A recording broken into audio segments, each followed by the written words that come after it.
Forte affluence hier soir au stade des Hespérides pour l'épreuve reine de l'édition 2013 du Jumping de Cannes qui réunissait l'élite des cavaliers mondiaux, même si le champion olympique à Londres, le Suisse Steve Gerdat, qui jugeait ses chevaux fatigués, s'est désisté au dernier moment. À l'issue de la première manche qui qualifiait les 18 meilleurs, 8 cavaliers étaient sans faute dont le leader du classement mondial, l'Allemand Christian Allmann, et la Française Pénélope Le Prévost, meilleur temps des sans faute de la première manche.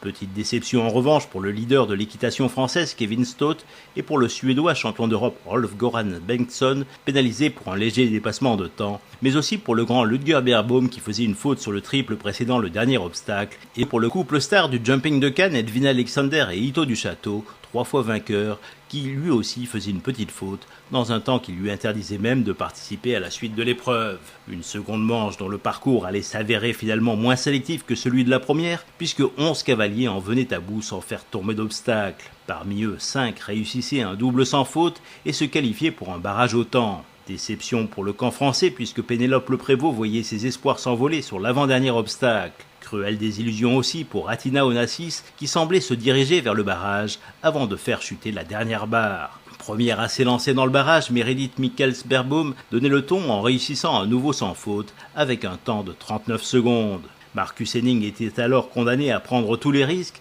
et au prix notamment d'un spectaculaire virage serré, établissait un nouveau chrono de référence en 36-22. Un temps inaccessible pour Jane Richard Phillips qui prenait ce virage clé beaucoup trop large avec son cheval Pablo de Virton.